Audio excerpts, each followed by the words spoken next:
Hai, selamat datang di awal cerita. Pada video kali ini kita akan bahas alur cerita film yang berjudul Sacrifice tahun 2016. Dan semoga sehat selalu buat kalian serta keluarga besar kalian. Oke, kalau gitu langsung aja kita mulai. Let's go.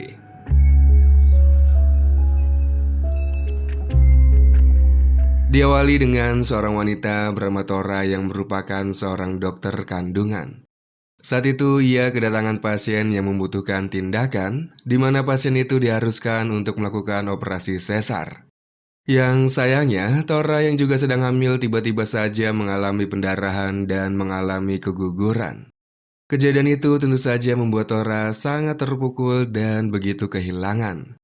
Lantas suaminya yaitu Duncan mengajak Tora pulang kampung ke kampung halamannya di sebuah pulau.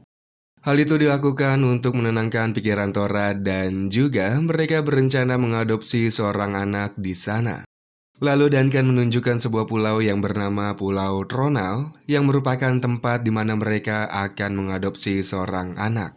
Dari sana mereka pergi mengunjungi ayahnya Duncan yang bernama Richard untuk makan malam. Yang diketahui ibunya Duncan meninggal tak lama setelah melahirkan Duncan. Dan kini, Richard telah menikah lagi dengan seorang wanita yang bernama Elspeth.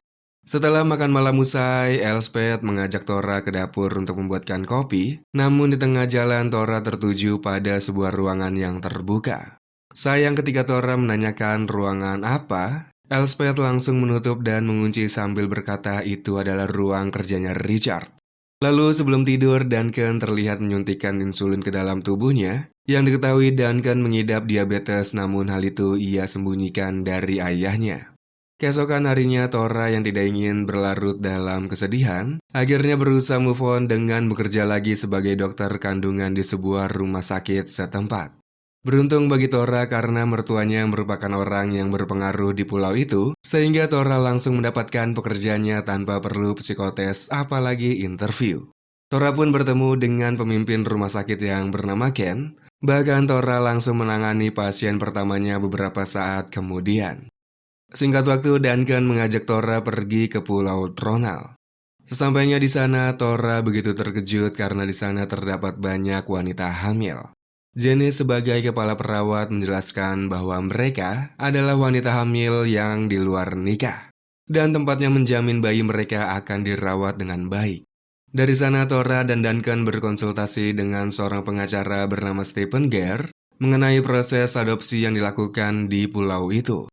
Yang ternyata, untuk mengadopsi seorang anak mereka diharuskan menetap dan bekerja di pulau itu minimal 1 tahun. Keesokan harinya Duncan berangkat kerja lebih dulu. Sementara Tora yang melihat banyak burung terbang di sekitar rumahnya, merasa tidak seperti biasanya, lantas Tora pun pergi mengeceknya ke halaman belakang. Dan benar saja, terdapat seekor kuda tergeletak tidak berdaya di belakang halaman rumahnya. Setelah mengetahui kalau kuda itu telah mati, Tora inisiatif untuk menguburkannya sendiri dengan bantuan beko yang kebetulan berada di sana. Dengan perlahan, Tora menggali tanah itu hingga tanpa sengaja ia mendapatkan sehelai kain. Penasaran, Tora pun turun ke bawah dan menemukan kaki yang muncul ke permukaan. Lantas Tora menelpon polisi melaporkan penemuannya itu yang berada di halaman belakang rumahnya. Kasus itu ditangani oleh detektif Mickey dan juga seorang sersan wanita bernama Dana. Stephen sebagai dokter otopsi menjelaskan bahwa itu adalah mayat perempuan yang diperkirakan berusia 25-35 tahun. Selain itu, Stephen juga menduga bahwa wanita itu tidak mati secara alamiah karena terdapat ukiran di tubuhnya. Bahkan terdapat luka sobek dengan hatinya yang hilang menandakan kalau wanita itu dibunuh. Di tempat kerja, Tora yang masih kepikiran tentang penemuannya itu, lantas pergi ke ruang otopsi dan memperhatikan hasil ronsennya. Lalu setelah melihat hasil ronsennya, Tora mengatakan analisanya kepada Stephen dan Dana, bahwa wanita itu melahirkan antara 7-10 hari sebelum dia dibunuh. Lalu Stephen mengatakan bahwa jika melihat kondisi mayatnya, mengingatkan dirinya pada tradisi orang-orang terdahulunya yang ada di pulau itu, di mana orang-orang Viking melakukan ritual pengorbanan. Dan ia menduga bahwa mayat itu mayat peninggalan ritual yang dilakukan orang Viking dahulu kala. Hal itu karena Steven menemukan biji liar stroberi yang tumbuh di dalam perutnya, di mana stroberi liar tidak akan tumbuh di bagian itu jika tidak lebih dari 200 tahun. Yang tentu saja, Tora membantahnya karena jika mayat itu berusia 200 tahun pasti mayatnya sudah tidak berbentuk lagi. Singkat waktu, Tora ke kantor polisi menemui Mickey menyampaikan semua penemuannya.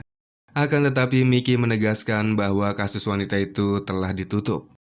Hingga terjadilah perdebatan di antara mereka yang membuat Tora semakin penasaran kasus tewasnya wanita itu, di mana mayat wanita itu nantinya akan disebut sebagai Jendo. Keesokan paginya ketika hendak bersiap berangkat kerja, tanpa sengaja Tora menemukan sebuah cincin yang terukir inisial ZM dan JH. Tora pun melaporkan penemuannya itu kepada Dana, di mana inisial itu merujuk pada pasangan bernama Zoe McCleskey dan Josh Hewitt. Karena di pulau itu wanita yang berinisial ZM hanya ada satu orang dalam 50 tahun terakhir. Kemudian di tempat kerjanya, Tora menggambar kembali ukiran yang dilihatnya pada sebuah kertas. Namun tiba-tiba Ken datang sehingga Tora segera mematikan layar komputernya. Yang tak lama, Duncan datang ketika Ken sedang memberikan sedikit pijatan kepada Tora. Lantas Duncan menyuruh Ken melepaskan tangannya dari pundak Tora, disusul dengan mengajak Tora pergi untuk makan siang bareng di sebuah bar. Setelah makan siang, Duncan menjauh karena mendapat telepon sementara Tora kembali memperhatikan ukiran yang ia buat. Yang tiba-tiba saja muncul pria tua di belakang Tora yang mampu menerjemahkan ukiran tersebut. Namun penjaga bar yang melihat itu segera menghentikan pria tua itu dan segera menyuruhnya pergi.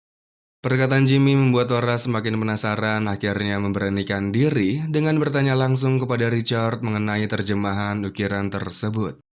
Akan tetapi Richard mengatakan bahwa ukiran itu bukan berasal dari huruf Viking kuno dan ukiran itu sama sekali tidak berarti apa-apa. Kemudian keesokan harinya Dana menemui Tora memeriksakan dirinya yang telah telat. Yang ternyata Dana dinyatakan hamil dan kini kandungannya berusia 6 minggu. Lalu Tora menanyakan kabar terbaru dari kasus penemuan cincin berinisial ZM dan JH. Di sana Dana mengaku telah bicara dengan Josh yang membantah bahwa cincin itu milik istrinya karena semua barang milik istrinya telah dikubur bersamanya saat pemakaman 3 tahun yang lalu. Namun Tora tetap saja penasaran dengan kasus Jendo ditambah dengan penemuan cincin ZM. Lantas ketika semua pegawai rumah sakit telah pulang, diam-diam Tora masuk ke dalam kamar mayat. Di sana Tora mencari dokumen mayat wanita itu yang diberi nama Jendo bersamaan dengan datangnya Steven ke kamar mayat yang sama. Untungnya Tora menyadari hal itu sehingga ia segera bersembunyi, sementara Steven mengambil sebuah dokumen dan segera pergi setelah mendapatkan sebuah telepon. Lantas Tora keluar dari tempat persembunyiannya lalu melanjutkan penyelidikannya dengan mencocokkan hasil ronsen Jendo dengan Zoe. Yang ternyata hasilnya sangat cocok dengan milik Zoe. Namun Tora melihat seorang pria yang berada di seberang gedung. Lantas Tora bergegas pergi dari sana, akan tetapi pria itu terus mengejarnya. Dan tiba-tiba saja pria itu sudah berada di hadapannya sehingga terjadilah kejar-kejaran.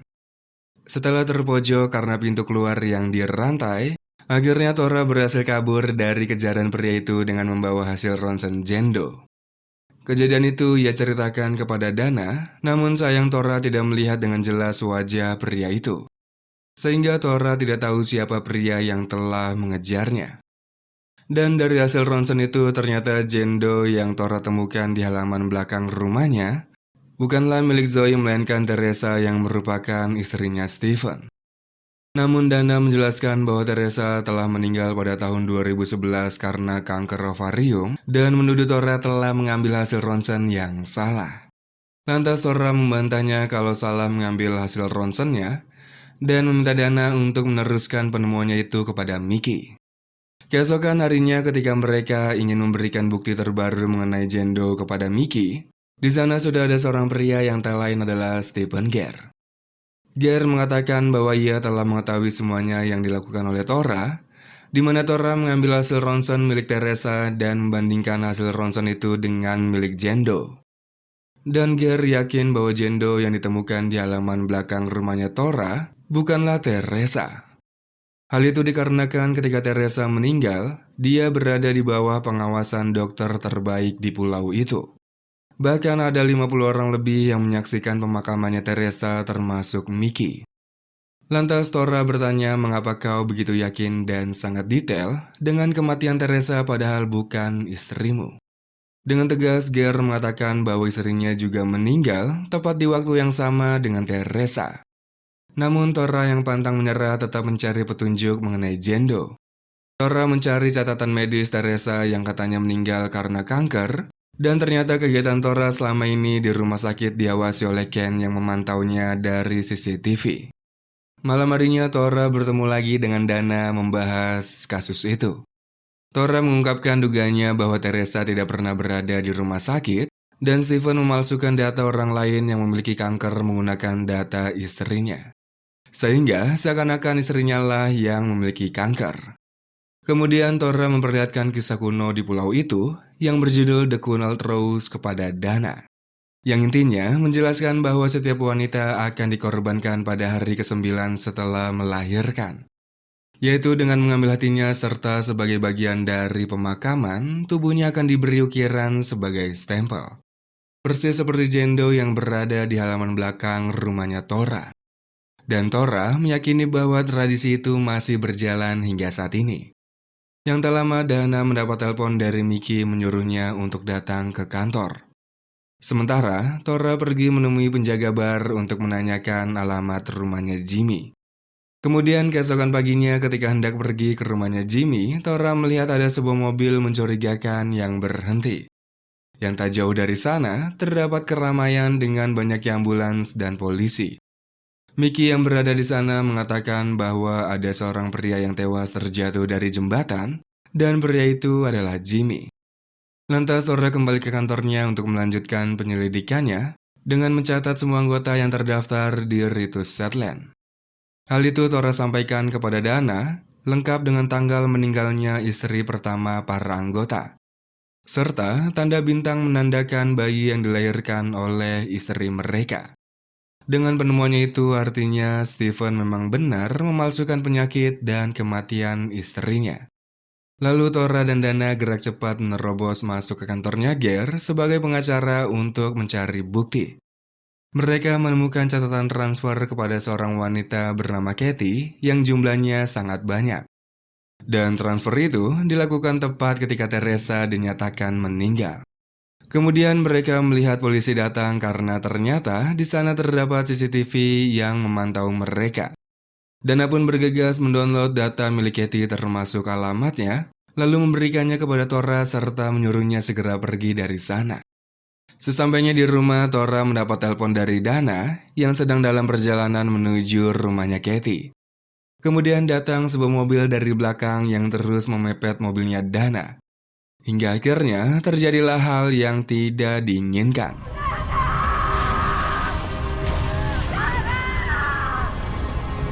Keesokan harinya Tora sendirilah yang datang ke rumahnya Katie, yang untungnya kedatangan Tora disambut baik oleh keluarganya yang berada di seberang pulau.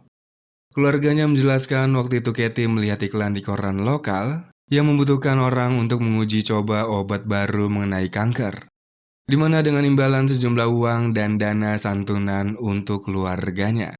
Lantas Katie pun menawarkan dirinya dan terjadilah kesepakatan di antara mereka. Setelah uangnya ditransfer, Katie dijemput oleh ambulans yang membawanya entah kemana tanpa sepengetahuan pihak keluarga. Bahkan ketika dikabarkan Katie telah meninggal, pihak keluarga tidak pernah melihat jasadnya, apalagi menghadiri pemakamannya. Dan faktanya, yang bertransaksi dengan Katie bukanlah Steven, melainkan Ger. Yang artinya Jendo yang ditemukan Tora di belakang rumahnya bukanlah Teresa, istrinya Steven, melainkan Melissa yang merupakan istrinya Ger. Dari sana Tora memberikan bukti terbaru yang ia temukan kepada Mickey, bahwa wanita yang meninggal karena kanker bukanlah Melissa, melainkan Katie. Sepulangnya ke rumah, Duncan sudah menyiapkan makan malam yang syahdu sebagai permintaan maafnya. Keesokan harinya mereka menghadiri pemakaman Dana yang juga dihadiri oleh Mickey, Richard, Ken, dan yang lainnya. Singkat waktu, akhirnya tibalah waktu di mana mereka dapat mengadopsi seorang anak di pulau itu. Namun, Tora dan Duncan belum diizinkan untuk membawanya pulang karena pihak klinik ingin memonitor kesehatan bayi selama 1 minggu. Lalu pesta pun berlangsung untuk menyambut anggota keluarga baru yang sebentar lagi hadir di tengah-tengah mereka. Di pesta itu, Tora dikenalkan pada seorang pria bernama Gray, dan Tora melihat tanda mencurigakan pada tangannya. Tanda itu membuat Tora kembali bersemangat untuk memecahkan teka-teki yang belum terpecahkan. Sehingga ia diam-diam mengambil kunci ruang kerjanya Richard dan masuk ke dalamnya. Di dalam sana, Tora menemukan sebuah pintu rahasia yang membawanya ke sebuah ruangan yang dipenuhi banyak lilin. Ternyata, ruangan itu adalah tempat di mana mereka melakukan ritual pengorbanan The Kunal Rose. Lengkap dengan besi yang telah diukir di mana ukirannya persis dengan yang dilihat Tora pada tubuhnya Jendo. Bahkan Tora melihat foto Duncan terpampang dengan jelas, yang menandakan bahwa Duncan merupakan salah satu dari mereka. Setelah itu, Tora memutuskan pulang ke rumah diikuti dengan Duncan yang mengejarnya. Di sana, Tora segera mengganti pakaiannya untuk bergegas pergi dari sana. Akhirnya Duncan pun jujur bahwa dirinya memang bagian dari mereka dan mengetahui semuanya yang terjadi. Dan faktanya, Duncan tidak mengidap diabetes sama sekali. Karena cairan yang ia suntikan pada tubuhnya bukanlah insulin melainkan KB untuk pria. Duncan sengaja melakukan hal itu karena jika Tora hamil dan melahirkan maka nasibnya akan sama seperti Jendo. Sebelum pergi, Tora pun bertanya kepada Duncan siapa ibu dari bayi yang akan mereka adopsi. Lalu setelah mengetahui bahwa ibunya adalah Dana, Tora terkejut karena ternyata Dana masih hidup dan akan menjadi korban selanjutnya.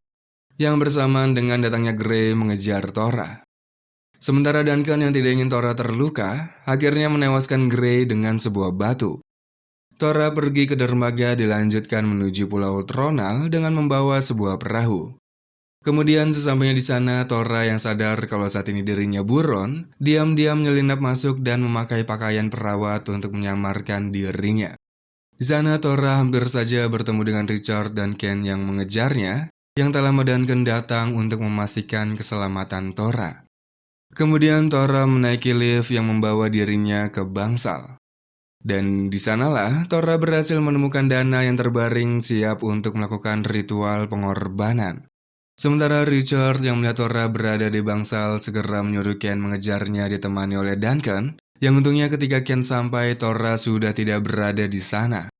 Setelah memastikan Tora tidak ada, Ken pergi kembali menemui Richard, dan ternyata Duncan mengetahui kalau Tora bersembunyi di dalam kamar itu. Lalu Tora memberikan suntikan kepada Dana yang membuatnya seketika sadar. Ketika mereka hendak keluar dari sana melalui jendela yang akan membawa mereka ke mercusuar, Dana yang mengatakan tidak ingin pergi tanpa bayinya membuat Tora kembali ke atas untuk mengambilnya. Di mana Tora sengaja menyalakan alarm untuk membuat keramaian, sehingga Tora bisa dengan bebas mengambil dan membawa bayinya Dana. Sayang langkah mereka bertiga harus terhenti karena bertemu dengan Ken, yang tentu saja Duncan menghalangi Ken dan terjadilah perkelahian di antara mereka. Richard yang melihat perkelahian mereka lantas pergi menyusulnya dengan membawa senjata, sementara Duncan akhirnya berhasil menewaskan Ken dan menjatuhkannya ke tebing. Di tempat lain, Tora dan Dana harus terhenti karena Dana tidak sadarkan diri, ditambah dengan Richard yang datang. Namun di sana Richard malah meminta Tora sebagai eksekutornya untuk melakukan ritual. Yang tentu saja, hal itu ia manfaatkan untuk menyerang Richard lalu menewaskannya. Film pun ditutup dengan fakta bahwa ada banyak wanita yang terkubur di halaman belakang rumah Tora. Tamat. Oke, jadi kurang lebih seperti itulah alur cerita film kali ini.